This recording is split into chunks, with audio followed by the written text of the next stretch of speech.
On November 15th, the Cal Poly Music Department put on a virtual Bandfest with the Cal Poly Marching Band, Wind Orchestra, and Wind Ensemble.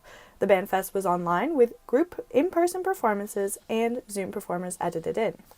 Music directors Dr. Nick Waldron and Professor Chris Woodruff had to learn a lot about video editing to make this virtual Bandfest.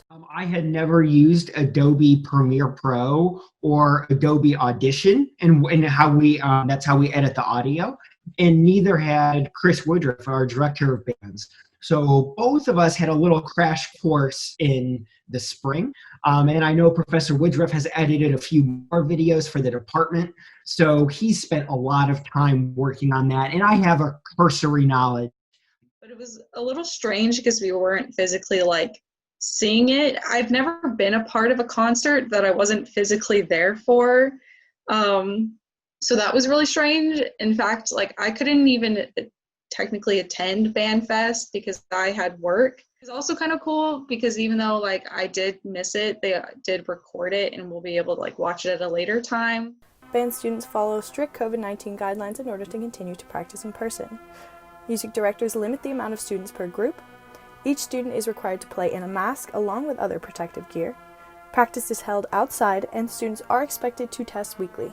I think the biggest challenge for me was wearing a mask while having to play. So we cut holes in our masks on the layers, not exactly in the same place, but offset on different layers so that we can kind of pull them apart, create a hole, stick our mouthpiece in, and then kind of put it back together so no air came out the sides. So I think that was definitely a change for all of us, whether it be we couldn't start playing right away because we all had to be okay, wait, hold on, let's put it in and get ready. And then we couldn't do a horns down kind of thing really fast because then we would pull our masks off our face. So we had to be okay, wait, now we're going to get it out and then put it back down. Practicing outside forced students to adapt to many environmental factors while performing. Being outside is definitely a very different experience than being inside because you don't have the reverberations of the walls around you.